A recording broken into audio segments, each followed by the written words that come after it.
diferentes de contar historias. Sin embargo, yo no sé si en alguna ocasión alguno de ustedes ha tenido la oportunidad de leer un libro donde el nombre del principal protagonista nunca se menciona y sin embargo él aparece en cada una de sus páginas. Bueno, en la Biblia hay un libro así y es precisamente el libro que tenemos por delante, el libro de Esther. El principal personaje de este libro no es Esther, de quien toma su nombre, sino es Dios. Sin embargo, él no aparece nombrado con ninguno de los tantos nombres que encontramos en las Escrituras. Es un libro muy particular, tan particular que en una época histórica algunos se cuestionaban si realmente era un libro inspirado por Dios.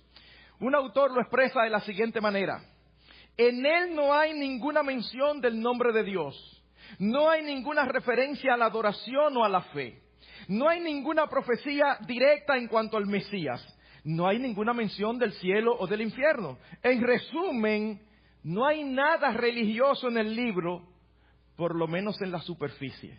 Pero es un relato apasionante que uno esperaría encontrar en las páginas de selecciones, no en la Biblia. Sin embargo, hermanos, la presencia de Dios está a través de todo el libro, mostrada por su providencia, desde el primer momento hasta el último. Por eso alguien dijo muy acertadamente: el nombre de Dios no está escrito, pero sus huellas están por todas partes. Cuando hablamos de la providencia de Dios, nos referimos al cuidado continuo que Dios ejerce sobre el universo que Él ha creado. Nuestro Dios es un Dios que controla la historia, que tiene control de todos los eventos, grandes y pequeños, y que los conduce soberanamente al cumplimiento de su voluntad, que es lo mismo que decir que al cumplimiento de sus propósitos. Eso, mis hermanos, significa que todo el universo, el mundo, nuestras vidas mismas no son gobernadas por la casualidad o el destino o la suerte, sino por un Dios soberano. Veamos entonces esta historia. Desde el principio, en el primer versículo, se nos indica el tiempo de los acontecimientos. Dice que lo que sucedió aconteció en los días de Asuero. Eran los días del Imperio Persa, luego de 70 años de exilio. Ustedes recuerdan cómo Daniel le había explicado la revelación que fue dada a Nabucodonosor de los imperios, cómo se irían sucediendo. Bueno, el imperio babilónico llevó cautivo al pueblo de Dios por su pecado.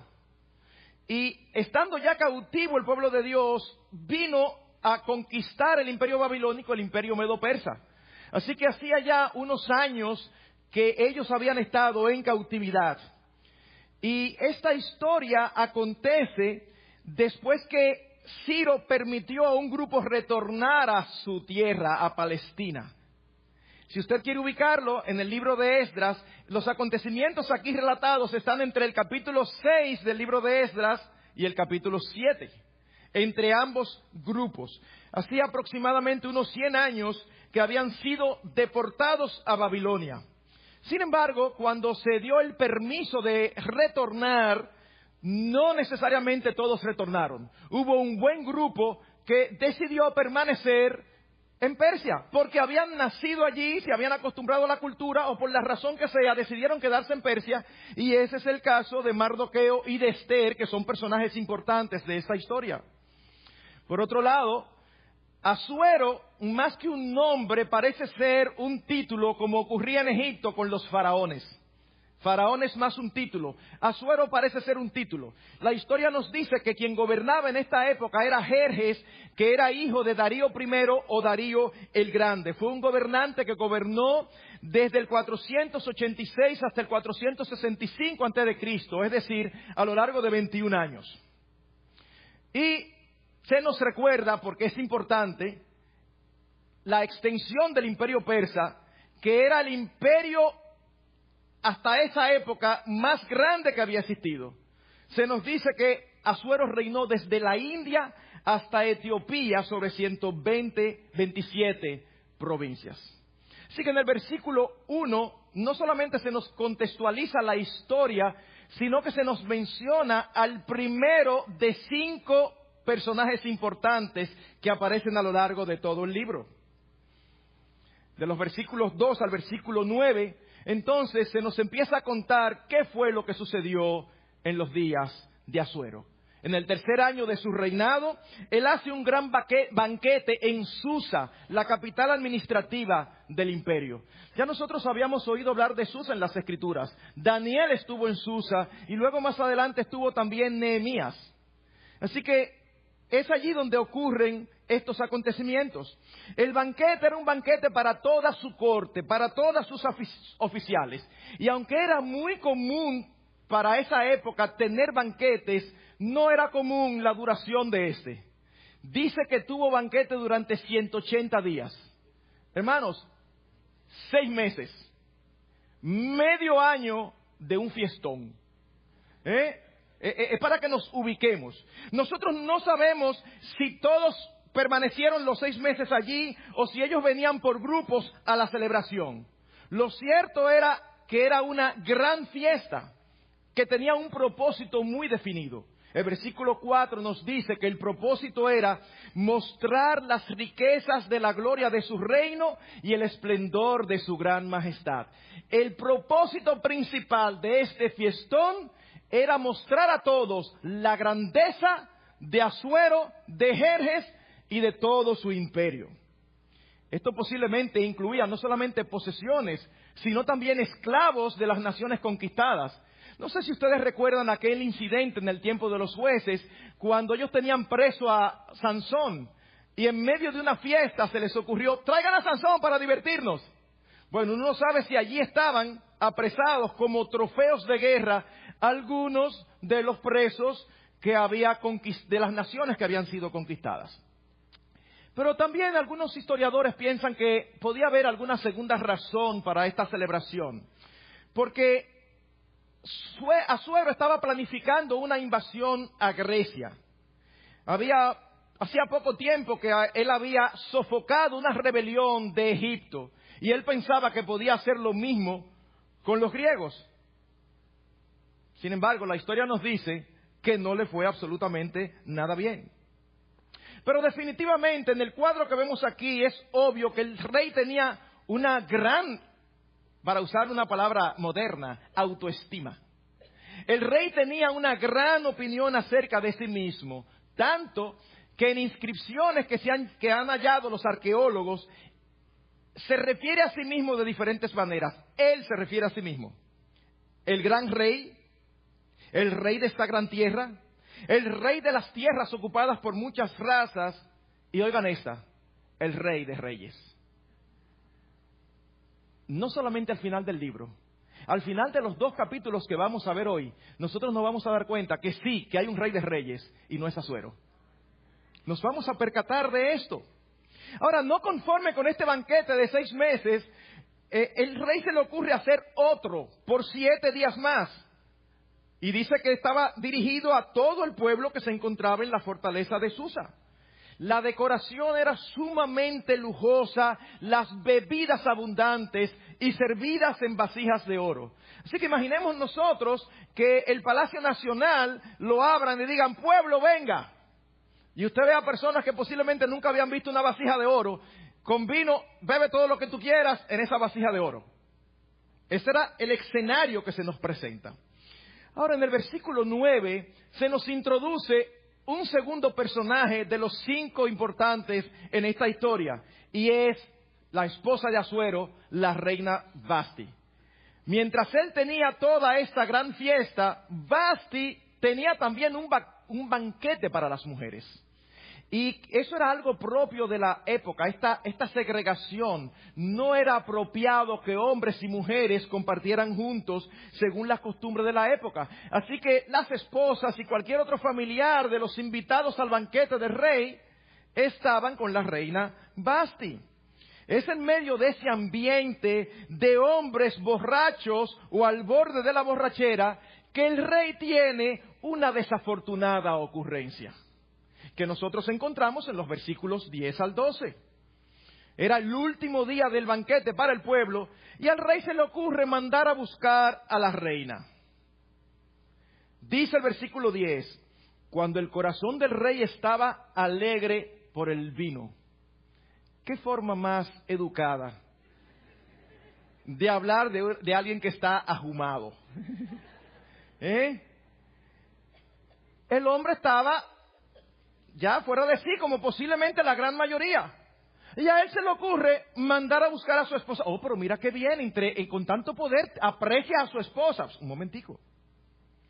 Se nos dice una vez más cuál fue su motivación.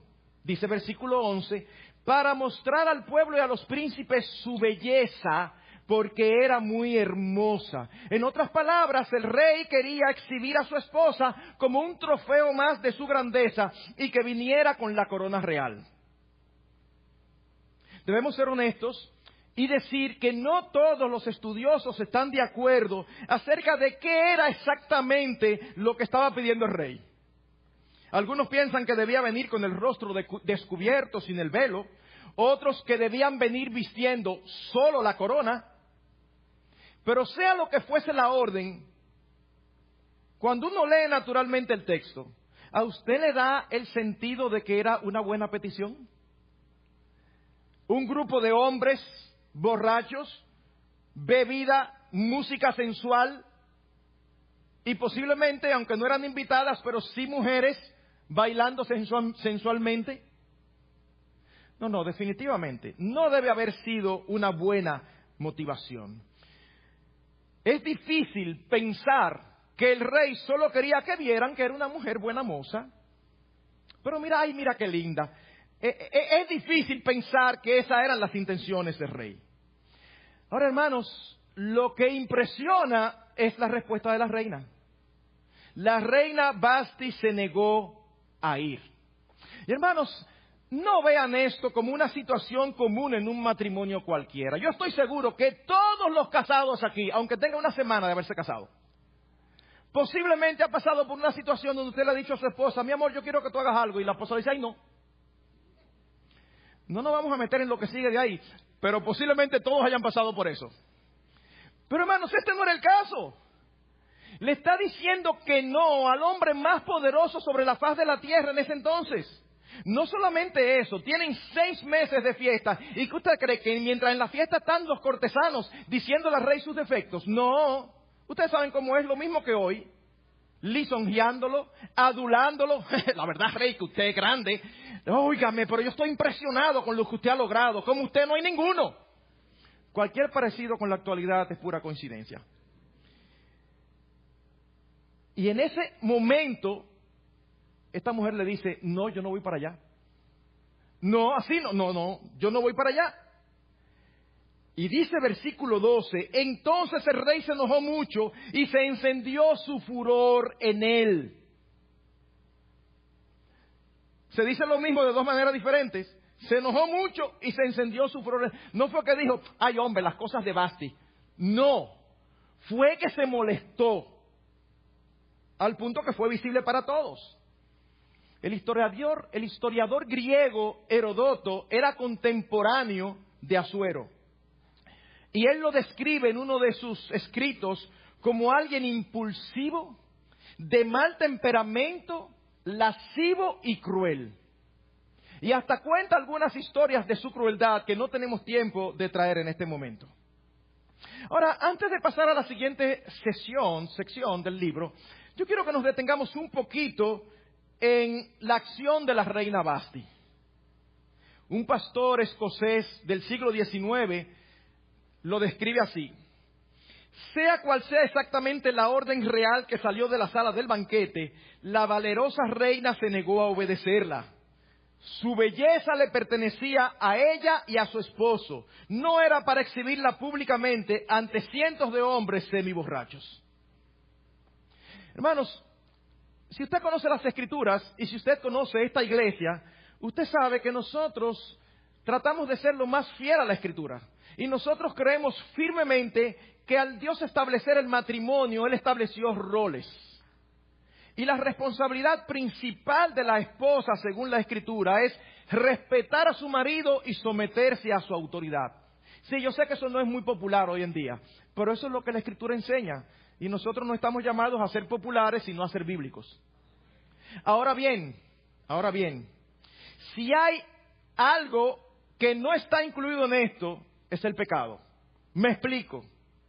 De ninguna manera esta sumisión y respeto al esposo implica obedecer a algo que va en contra de un mandamiento expreso de Dios o dejar de hacer algo que Dios manda. Ejemplo, usted está casado con un hombre inconverso y usted es una creyente.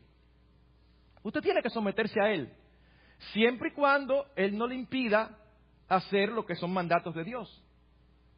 La Escritura dice, por ejemplo, no dejando de congregarse como algunos tienen por costumbre. Que mi esposo no quiere que yo vaya a la iglesia. Bueno, yo no estaré en todos los cultos, pero debo de ir aunque sea el día del Señor en una de las tandas. ¿Por qué? Porque es un mandato de Dios. Sí, yo sé que hay otra escuela que dice, no, tienes que someterte, pero hay un mandato expreso del Señor. Con esto nosotros no estamos diciendo ni implicando que la reina Vasti era creyente. No, sencillamente lo que estamos diciendo es que una mujer posiblemente pagana tenía una integridad digna de imitar. Ella actuó correctamente, aunque su respuesta le trajera graves consecuencias, como en efecto ocurrió. En los versículos 13 al 22, nosotros tenemos la reacción del rey ante la negativa de su esposa. Él, enojado y molesto, consulta a sus consejeros acerca de qué debía hacerse con la reina ante tal desacato. Y ellos recomiendan que la reina Vasti sea destituida y sustituida. La razón dada para este curso de acción era que Vasti había dado un mal ejemplo que, de quedarse sin sanción, sería imitado por todas las mujeres en todo el reino. Por el contrario, decían los consejeros, si se publicaba un decreto con su consejo, las mujeres oirían y darían honra a sus esposos. No podemos esperar de ninguna manera que paganos reaccionen como cristianos, pero nosotros sabemos que la sumisión de las esposas no se logra por decreto, porque es un asunto del corazón. Aunque hay algunos cristianos que piensan que es así. Y en esta casa a mí se me respeta porque yo soy el hombre. Bueno, nuestras esposas deben someterse, pero en ningún lugar de las Escrituras se nos dice que nosotros debemos someterlas. Nosotros debemos orar para que nuestras esposas sean convencidas por el Espíritu de Dios de que la mejor forma de relacionarse con nosotros es respetándonos y siendo sumisas. Y nosotros las ayudamos cuando nos comportamos dándoles no solo el ejemplo, sino sirviéndoles, ejerciendo un liderazgo a través del servicio, como es el verdadero liderazgo bíblico. Pero también me llama la atención que no hay nada nuevo debajo del sol. Me llama muchísimo la atención cuando estaba leyendo esta argumentación de los sabios, cómo ellos, con el manejo y manipulación del lenguaje, dan carácter de bueno a lo que es evidentemente malo. Cuando uno lee el relato, uno se da cuenta que definitivamente el rey borracho tomó una mala decisión y que quien actuó con integridad fue la reina. Pues oigan cómo ellos hablan en su decisión. Ellos habían dicho que Vasti había ofendido al rey y a los príncipes.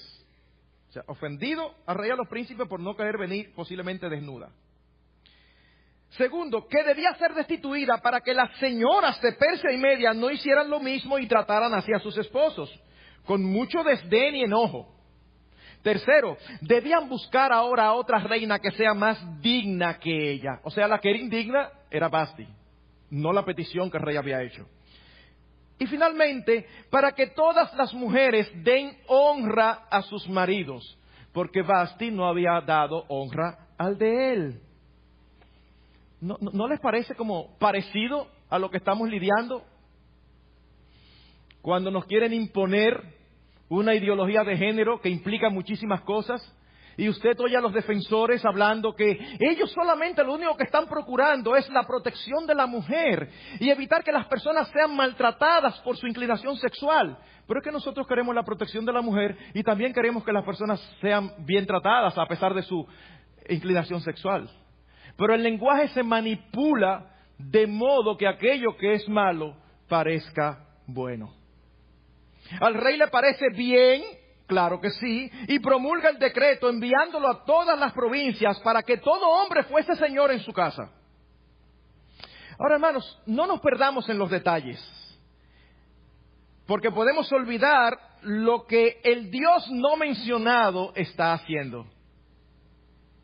Con el decreto se acaba de abrir una vacante para una nueva reina. Se acaba de abrir una vacante para una nueva reina. Y entonces llegamos al capítulo 2 y vemos en los primeros 4 versículos la búsqueda de una nueva reina. Es interesante que cuando iniciamos el capítulo 2, parecía que los sucesos relatados allí vienen inmediatamente después del capítulo 1. Porque el capítulo 2 empieza diciendo, después de estas cosas. Sin embargo, no es así. No es así. En el capítulo 2, versículo 16, se nos dice que Esther fue llevada al rey en el año 7º de su reinado.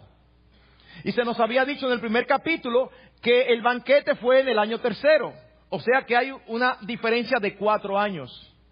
Pero también se nos dice en el capítulo 2 que antes de las mujeres presentarse delante del rey, eran preparadas por un año completo. Así que había al menos 3 años de diferencia entre los eventos del capítulo 1 y los eventos del capítulo 2. ¿Y qué sucedió en este interín de tiempo? Bueno, precisamente lo que le habíamos mencionado hace un rato, que el rey Jerjes intentó someter a Grecia, pero fue derrotado y tuvo que regresar a su capital. Y es precisamente en ese estado anímico, luego de regresar de una derrota, que se acuerda de Vasti, como dice el versículo 1 del capítulo 2. Ahora, la idea del texto en español no se nota tanto. No es como, él se acordó de la barbaridad que había cometido Vasti. Déjame ponerme en eso y buscar esposa. No, la idea es que en ese estado de derrota, posiblemente sintió la falta de una reina y posiblemente recordó lo que había sido hecha con Vasti con nostalgia y hasta con pesar. Cuando sus cortesanos ven así al rey, entonces deciden iniciar la búsqueda. No, vamos a buscarle una reina, rey. Y ponen cuáles eran los requisitos. Parecería uno de los anuncios que creo que ya está prohibido, pero que por muchos años nosotros vimos. Se requieren jóvenes de buena presencia. ¿Ustedes recuerdan? Uno a veces asimilaba, puede no saber mucho, pero de buena presencia. Bueno, esto era dice, requisitos, jóvenes vírgenes y de buen parecer. Lo que los cortesanos están sugiriendo es que buscaran mujeres hermosas de todo el imperio y fuesen traídas a la corte para una especie de concurso de belleza, donde al final el rey escogería cuál sería su reina. Una vez más, el historiador judío Josefo, dice que participaron más de 400 mujeres en este evento. Ahora, mis hermanos, mucho cuidado, porque a veces cuando no conocemos las culturas podemos no ver algunos elementos implicados. Habían unos aspectos muy desagradables involucrados en este proceso de elección. ¿Por qué? Porque desde que una mujer formaba parte del harén del rey, ya no podía casarse nunca más en caso de no ser elegida reina. Estamos hablando aquí de más de 400 jóvenes llevadas, donde solo una iba a ser elegida reina y las otras iban entonces ya a ser destinadas de por vida a estar confinadas en el harén de las concubinas. Pero no solo eso. Antes de poder ser elegidas por el rey, tenían que compartir íntimamente con él. Hermanos, no es desde ahora que los incrédulos siempre se inventan y justifican esquemas de fornicación. Eso es algo que viene desde hace tiempo. Así que luego de ser probadas por el rey, se convertían en concubinas destinadas a pasar el resto de sus días allí. Es por eso que nosotros en el capítulo 2, quizás no se percató leyéndolo rápidamente, pero en el capítulo 2 hay 2 harenes diferentes. El primer harén en el versículo 8, cuyo encargado era Agay, y luego había otro harén en el versículo 14, donde había otro encargado. En otras palabras, este era el proceso. Todas las vírgenes estaban en un harén, y el rey, mándame una. mándenme una, no me gustó, esa no es. ¿A dónde iba? No nos retornaba al harén. Ya pasaba del harén de las vírgenes, como dice aquí, al segundo harén. ¿Cuál era el segundo harén? El harén de las concubinas. Para siempre. O sea que no era algo sencillo. No era un concurso de belleza ingenuo, aunque para ser honestos, aún los de la actualidad, yo no creo que sean nada ingenuos, porque uno solamente escucha todas las cosas que se mueven. A partir del versículo 5, y en medio de la descripción de cómo era que se iba a elegir una nueva reina, se nos introducen a 2 personajes más de los 5 importantes, llegando ya ahora a tener nosotros 4 personajes importantes. Personajes cuyo papel es importante para que nosotros entendamos los acontecimientos futuros. El versículo 5 dice, y había en la fortaleza de Susa un judío que se llamaba Mardoqueo. Y luego en el versículo 7 dice, y él estaba criando a Hadasa, es decir, Esther. En el caso de Mardoqueo, hermanos, no era nadie importante. Era un judío cualquiera que vivía en Susa, porque su familia, en varias generaciones atrás, había sido llevada cautiva. Así que él posiblemente nació y se crió allí, en lo que una vez fue Babilonia y que ahora era el imperio medo-persa. Hadasa, que era el nombre judío de Esther, que es el nombre persa, era huérfana. Se dice explícitamente que sus padres habían muerto y su primo mayor había decidido adoptarla como hija. De ella se dice, el texto inspirado, dice que ella era de hermosa figura y de buen parecer. Y si nosotros lo fuéramos a traducir literalmente, sería algo como esto: hermosa de cuerpo y deseable de mirar. Definitivamente era una mujer hermosa. Ahora, quizás viene una pregunta lógica, pastor, pero excúseme. ¿Y Esther se anotó en el concurso? Ella aplicó. Bueno, mis hermanos, en el versículo 8 se nos dice que fue llevada. Y ese verbo está en tiempo pasivo. Y es un verbo que es usado en otros lugares de las Escrituras y significa tomar por la fuerza. Así que nosotros podemos pensar, aunque no tenemos información suficiente para ser dogmáticos, pero yo creo que no es ilógico suponer que no era su deseo y que podía haber cierta renuencia de su parte. Era una muchacha joven. La palabra que se utiliza allí para joven es una palabra que se refiere a alguien entre la niñez y la adolescencia. En otras palabras, como mucho Esther llegaba a los 20 años. Como mucho. Y eso es interesante. ¿Saben por qué? Porque cuando uno conoce luego el resto del libro, debe llegar a la conclusión que sí, que Dios también puede usar jovencitas para su propósito y para su gloria. No, porque yo todavía no estoy... Dios puede usar a quien Él quiere, incluyendo jovencitas comprometidas. Pero aparte de eso, su única familia era Mardoqueo. ¿Iba a querer ella separarse de Mardoqueo para ir al harén? Y cualquiera de las dos soluciones eran complicadas, o no era escogida y se pasaba la vida ya en soledad en un harén, o como quiera, participar implicaba terminar acostada con un pagano. Bueno, mis hermanos, la verdad es que hay situaciones culturales a veces que son muy, muy complicadas de entender. Pero pensemos en esto. Si usted y yo conociéramos de antemano lo que iba a pasar, yo estoy bastante convencido de que ninguno de nosotros se nos hubiera ocurrido escoger a 2 personajes como estos, Mardoqueo y Esther, para que salvaran al reino, para que salvaran al pueblo de Israel de la exterminación total. Y es que Dios siempre, a lo largo de toda su historia, escoge vasos frágiles, porque siempre su poder se perfecciona en la debilidad. No eran grandes personajes, no eran personajes de gran influencia y poder, no. ¿Sabe cómo eran? Como tú y como yo. Personas sencillas, personas comunes y corrientes.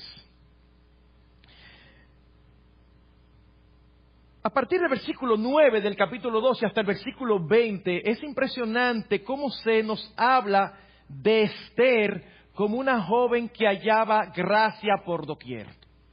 Es como la nota dominante en esa porción.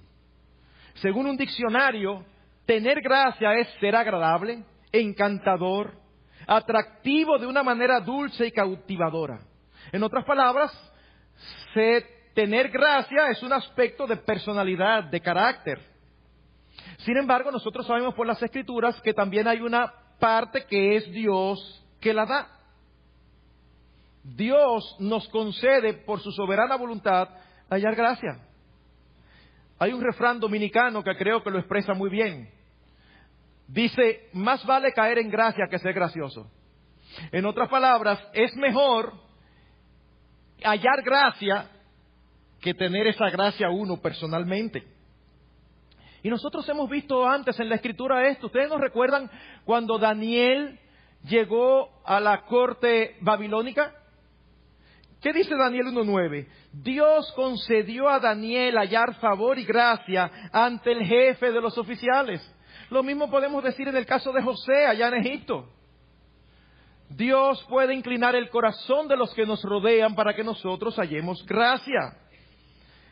Ahora, en el caso de Esther, como en la mayoría de los casos, están estos dos elementos involucrados: personalidad, carácter, pero por otro lado también la gracia especial de Dios. Cuando ella llega al harén de las vírgenes, ella halla gracia ante el jefe de los eunucos. Versículo 9. Tanto así que dice que Hegai le asignó 7 doncellas escogidas del palacio y fue diligente en proveerle cosméticos y alimentos. Aparte de eso, se encargó de llevarla al mejor lugar del harén. Estamos hablando, mis hermanos, de que a pesar de que con mucha probabilidad Esther llegó allí con renuencia, halló favor delante del jefe encargado. Algo que no se logra con mala cara o mala actitud. Ya había sucedido lo que había sucedido. Estaba en las manos de Dios. Ya lo que hay que hacer ahora es seguir hacia adelante, haciendo las cosas de una manera adecuada. Nosotros podemos imaginar el ambiente en el harén. Todo tipo de mujeres eran vírgenes, pero posiblemente algunas con mucho mundo en su cabeza, aunque no en su práctica. Un lugar donde la meta era exaltar la belleza, lucir lo mejor posible, y para eso tenían todos los recursos: perfumes, ropas, joyas. Cualquier cosa que deseaba se les concedía para que se pudieran presentar ante el rey. Pero ella inmediatamente llegó, dice que por sobre las demás halló gracia.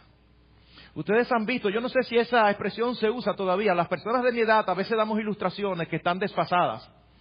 A veces nosotros decimos algo y todo el mundo se queda como, así que yo espero que esto todavía se use. Pero en mi época, cuando yo estaba en el colegio, cuando alguien le caía súper bien a la profesora, ¿qué decía uno? Mire esa carita de la profesora. ¿Se usa eso todavía? Esa carita de la profesora, eso es como de esos que tienen su musiquita por dentro, pero la profesora hablaba primores de ellos. ¡Ay, fulanito tan bueno! Y uno decía, ¿pero qué es lo que tiene fulanito que tanto le encanta a la profesora?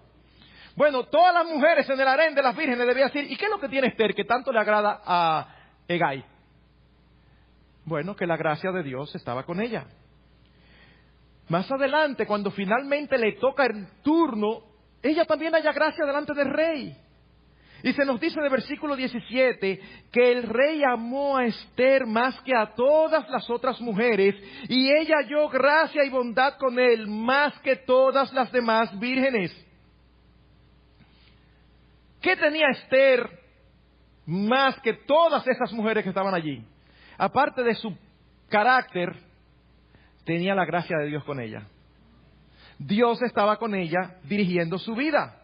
El rey la amó, el rey la eligió como reina, el rey puso sobre su cabeza la corona real e hizo un gran banquete, un banquete que hasta nombre tenía, el banquete de Esther. Y hasta proclamó un día de fiesta. en honor a Esther. Es más, y mañana no se trabaja. El rey estaba emocionado con su nueva reina. Pero es que Esther era una mujer que hallaba gracia ante todos. Fíjense lo que dice el versículo 15 en la parte B. Dice que Esther halló gracia ante los ojos de cuantos la veían. Y hermanos, es cierto que es por la voluntad de Dios, pero es también cierto que es por su manera de comportarse. Esther era una mujer en su puesto, era una mujer siempre obediente a su tío Mardoqueo. En el versículo 10 y en el versículo 20 se dice que ella no había revelado su nacionalidad porque ese fue un consejo, una instrucción que su tío Mardoqueo le dio. Y es interesante que ella no la reveló cuando llegó al harén, pero después que fue reina, la posición no hizo que se le subieran los humos a la cabeza. Tío, yo te entiendo, pero ahora yo soy reina. No, dice de manera específica en el versículo 20 que aún ella seguía obedeciendo a su tío. Cuando le tocó ir ante el rey, que le dijeron, Esther, te toca a ti. ¿Qué dice el texto? Pide lo que sea para que lo impresiones. Y dice de manera específica el versículo 15a, que ella no pidió cosa alguna, sino lo que le aconsejó Hegai, encargado de las mujeres. ¿Quién iba a saber más de eso que el eunuco encargado? No, espérate, mira, no te vuelvas loca. Al rey, yo lo conozco, a él no le gustan las mujeres así, o sea, haz esto. Lo que tú me digas, yo no voy a pedir nada. Dice, no pidió nada. Yo no pido nada. Tú me dices y lo que tú me digas, eso es lo que yo voy a hacer. Hermano, lo que nosotros estamos diciendo en este momento es que Esther no hallaba gracia por su hermosura, sino por su conducta. Y yo pienso que esto es algo importante que toda mujer hoy debe escuchar. Ella no hallaba gracia por su hermosura, sino por su conducta. Era una mujer que seguía consejo, era una mujer que no era rebelde. Y era una mujer, por lo que nosotros vemos, que ciertamente podemos decir de ella lo que decía el apóstol Pedro de las mujeres de la antigüedad, que tenía un espíritu tierno y sereno, o como dice Reina Valera, un espíritu afable y apacible. En otras palabras, Esther no solamente era hermosa por fuera, sino también por dentro. Y déjenme decir esto, queridas hermanas, por hermosa que sea una mujer, si es vanidosa, manipuladora, voluntariosa, quejosa, complicada y conflictiva, no va a hallar gracia con nadie de modo permanente. Hoy en día se exalta mucho la belleza externa. Y hay muchos hombres por ahí que saben el trabajo que han pasado por solamente fijarse en la parte de afuera y no en lo interior. Porque por hermosa y espectacular que sea, nadie aguanta a una mujer así. Hermanas, usted se siente que Dios no le concedió esa belleza externa. No se preocupe. Usted no tiene control sobre eso. Pero usted sí tiene control sobre la belleza interna. Y esa es más preciada que las piedras preciosas. Dice el proverbista, como zarcillo de oro en el hocico de un cerdo es la mujer hermosa y apartada de razón. Oigan qué proverbio más fuerte. Como zarcillo de oro en el hocico de un cerdo es la mujer hermosa y apartada de razón. El que se casa con una mujer solamente mirando su físico y luego sale lo que ella es, no lo que ella parece. ¿Saben lo que queda? El zarcillo se va y solamente queda el cerdo. Y si no, pregunte con muchos que les ha pasado esto. Es que yo no sé, los jóvenes de la iglesia, ¿qué es lo que ellos buscan? Porque, bueno, mi hermana, mira, puede ser, y creo que es, que hay cierta deficiencia en los jóvenes cristianos de hoy. Pero ¿saben qué? También puede ser que tú no eres fácil. Que tú eres complicadísima. Se te tratan y desde que te acercan es cuestión de tiempo de que se arme un lío. Porque tú viste donde no viste, viste lo que hay, lo que no hay. No te gusta esto, no te gusta aquello, te gusta lo otro. Bueno, mi hermana, mi única recomendación, trata de parecerte a Esther. a ser una mujer de un carácter afable y apacible. Mientras tanto, aún después de la coronación de Esther, Mardoqueo seguía sentado a la puerta del rey. Y este era un lugar donde se realizaban muchas transacciones, tanto comerciales como legales. Ustedes nos recuerdan en el libro de Ruth, que era en la puerta donde se efectuaban las transacciones. Allí fue que Booz se sentó para lidiar con el pariente redentor. Algunos inclusive llegan a pensar que Mardoqueo pudo haber ocupado alguna función en el gobierno de Asuero. Los últimos versículos del capítulo 2, lo que aparece allí es el registro de un evento aparentemente incidental. ¿Qué es algo incidental? Bueno, dice un diccionario, algo que tiene poca importancia respecto de otra cosa o hecho. Por ejemplo, si yo le estoy contando de un proyecto que tuve hace 2 años, de viajar a las provincias para hacer ciertas construcciones y supervisar ciertas cosas, y le estoy haciendo la historia, y haciéndole la historia le dije, por cierto, me paré en Miguelín y me encontré con un amigo de la infancia. Eso es un relato incidental. Eso no tiene nada que ver con el centro de lo que estoy hablando. Bueno, aparentemente esto es algo incidental. ¿Qué tiene esto que ver? Bueno, se nos dice allí que 2 eunucos del rey se enojan con él al punto de planificar un complot. Y de alguna manera, esta información llega a oídos de Mardoqueo y él decide informárselo a Esther para que ella a su vez informara al rey. Nosotros lo vemos como muy sencillo, claro, porque eso era lo que había que hacer. Bueno, déjeme decirle, alguien que es capaz de atentar contra un gobernante con tantos poderes, es realmente alguien peligroso. Yo recuerdo hace muchos años un grave atentado, un robo de esos de película que hubo aquí en la realidad, en una de las calles de nuestro país, donde mataron a unos vigilantes en un camión blindado. Yo recuerdo de alguien que vio todo desde su apartamento. Y él se debatía si informarle o no. Y el consejo que recibió por todas las partes fue, no te metas en eso. Porque tú no sabes si lo denuncia, si en el mismo cuartel donde tú lo estás denunciando hay complicidad. Y cuando viene a ver, apareces tú en una condición que nadie quiere. Así que no es tan fácil decir, oh, pero claro que eso era lo que él tenía que hacer. No, sin embargo, él cumplió con su responsabilidad. La providencia de Dios llevó a Mardoqueo a enterarse de esta situación, pero su responsabilidad e integridad fue lo que le llevaron a hacer lo correcto, denunciando el complot. Recibido el mensaje por el rey, se inicia una investigación, se encuentra que la información es cierta, por lo que los 2 eunucos son apresados y colgados en una horca. Quizás nosotros pensamos en una horca normal donde las personas son colgadas de una soga.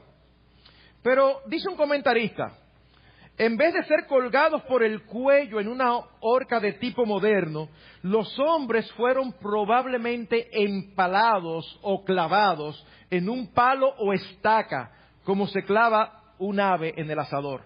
O como en Navidad usted ve que se empalan los cerdos de Navidad. Y dice, este no era un medio de ejecución raro en el imperio persa. Era una forma de mostrar a los demás, de tratar de disuadir a todos que no se atrevieran a conspirar contra el rey. Así que el capítulo termina con una información pequeñita, pero sumamente importante para el futuro. Las últimas palabras del capítulo 2 son las siguientes. Y esto fue escrito en el libro de las crónicas en presencia del rey, y allí se quedó por el momento. Por el momento. ¿Cuáles son las enseñanzas o la enseñanza principal que nosotros tenemos de esta emocionante historia? Mis hermanos, el propósito principal del libro de Esther es mostrar que Dios siempre cumple sus promesas, sus pactos y sus propósitos. Y aunque en ocasiones no lo parezca, Él siempre está actuando y controlando toda la historia, dirigiéndola hacia el cumplimiento de su voluntad. Desde la caída, en el capítulo 3 del libro de Génesis, Él había prometido un Salvador. Y con el paso del tiempo fue añadiendo detalles y promesas de cómo vendría y cómo salvaría a su pueblo. Así Dios prometió a Abraham que haría de su descendencia un pueblo del cual vendría el Mesías, Cristo. Y este pueblo era el pueblo de Israel. Pero con el devenir del tiempo, este pueblo es llevado cautivo por su pecado y en un momento histórico que es en el que nos encontramos en este libro, está a punto de desaparecer a mano de sus enemigos. Y si el pueblo de Israel desaparecía en ese entonces, ¿cómo se iba a cumplir la promesa de un Mesías judío? El libro de Esther nos relata esta historia y cómo Dios impidió que su pacto y sus promesas fueran frustrados. En el día de hoy hemos visto apenas 2 capítulos de los 10 que tiene el libro. Pero ya en ellos nosotros vemos la mano de Dios dirigiendo los eventos, tanto los grandes como los pequeños. ¿Para qué? Para la preservación de su pueblo. Primer evento, la ocurrencia de un rey borracho y la respuesta negativa de su esposa. Segundo, el consejo de sus sabios de destituir a Vasti. Pudieron haber pensado en otra sanción. Tercero, la idea de cómo sustituir a la reina. Cuarto, que Mardoqueo y Esther estuviesen en Susa y no en cualquier otro lugar del imperio. Quinto, quizás esta es pasada por alto, la hermosura de Esther, que la lleva a ser una de las candidatas. Si Esther no hubiera sido hermosa, posiblemente no la llevan. El Señor, en su gracia, utilizó eso, en su soberana voluntad. Sexto, la elección de Asuero de Esther por encima de más de 400 otras mujeres. Séptimo, que Mardoqueo escuchara los planes conspirativos y que decidiese compartirlos. Y octavo, que lo hecho por él se registrara en el libro de las Crónicas de los Reyes. Que quedara allí escrito. Hermanos, esto lo que nos dice es que Dios siempre está presente, aunque nosotros no lo veamos. No hay lugar o circunstancia, por difícil que parezca, que escape a su control. Es por eso que alguien dijo, Dios está en los lugares más improbables. En los peores escenarios que nosotros nos imaginemos, Dios está allí. Dios está allí, gobernando, controlando y haciendo su voluntad. Esto significa que para nuestro Dios no hay casualidades, para nuestro Dios no hay accidentes. Y aunque estamos hablando de las naciones más poderosas del mundo, no hay problema. Nuestro Dios sigue siendo el soberano. Eso fue lo que en su tiempo aprendió el gran rey Nabucodonosor. Cuando después de que Dios lo puso a comer hierba y él volvió en sí, este gran rey tuvo que proclamar lo siguiente: Él actúa conforme a su voluntad en el ejército del cielo y entre los habitantes de la tierra. Nadie puede detener su mano ni decirle, ¿qué has hecho? Así que a lo largo del libro y a lo largo de esta serie, veremos lo que ya empezamos a ver. La sentencia o el principio expresado en Proverbios 21:1 que dice, como canales de agua es el corazón del rey en la mano del Señor. Él lo dirige donde le place. Él lo dirige donde le place. Hermanos, cada uno de nosotros ha pasado, puede estar pasando y posiblemente pasará por situaciones muy difíciles de este lado del sol. Y con mucha frecuencia viene a nuestras mentes la pregunta, ¿y por qué Dios me puso en esta situación? ¿Por qué Dios me colocó en este lugar? Bueno, mis hermanos, yo no creo que nadie pueda decirte específicamente por esto y por esto, pero sí te puede decir todo creyente que conoce la palabra de Dios, porque Él hace todo con propósito y dirige todas las cosas para el cumplimiento de su voluntad. Y qué bueno es saber que su voluntad siempre es buena, agradable y perfecta. Que no es un Dios caprichoso. Dios iba a usar a Esther y a Mardoqueo para salvar y preservar a su pueblo y cumplir así su promesa de un Salvador que vendría de ese pueblo. Todavía faltaban cerca de 400 y pico de años para que eso sucediera. Pero Dios estaba allá en la historia pasada, dirigiendo todas las cosas para sus propósitos. Son muchas las situaciones en las que no sabemos qué es lo que Dios está haciendo. Si es que parece que está haciendo algo. Porque a veces hasta nos da la impresión de que Él está ocupado con otros hermanitos más complicados. A veces como que si nosotros pensáramos, pero Señor, atiéndeme. Porque ni entendemos lo que está pasando, ni vemos su mano. Pero recuerden, hermanos, nosotros no andamos por vista, sino por fe. Y es por la fe que debemos creer lo que sí conocemos. Que el Señor siempre está activo y presente, gobernando este mundo con su providencia y dirigiéndolo a sus propósitos. Pastor, lo que pasa es que en mi caso particular yo estoy sufriendo por el pecado de otros. Aún eso está bajo el control soberano de Dios. José no llegó a ser el salvador de su padre y su familia, exento del pecado de los demás, el pecado de sus hermanos, el pecado de la esposa de Potifar. Es impresionante cómo no hay pecado de ningún malvado hombre o mujer que pueda torcer la voluntad de Dios. Y hermanos, eso tiene que darnos esperanza. A veces nosotros nos sentimos, sobre todo en esta época, como que los gobernantes nos están imponiendo y nos van a doblegar. No va a pasar nada que Dios no lo permita. Oigan, no va a pasar nada. Eso no excluye nuestra responsabilidad. En un momento más adelante, Mardoqueo le dice a Esther, si tú no haces lo que tienes que hacer, Dios va a hacer lo que sea, pero Dios va a cumplir su voluntad. Claro, no dice Dios porque no aparece el nombre de Dios. Dice algo va a pasar. Así que nosotros tenemos que hacer nuestra responsabilidad, cumplirla con fervor, con ahínco. Pero ¿saben qué? Al final los resultados no están en nuestras manos. Los resultados están en manos del Señor. Va a pasar lo que Él quiere que pase. Asegurémonos que nosotros en el proceso no seamos culpables de irresponsabilidad o de pecado. Hermanos, cuando leemos este libro, es obvio que hay un Rey de Reyes. Y no es Asuero, es Dios. Esto debe servirnos de confianza en lo grande y en lo pequeño. Que el Señor nos ayude.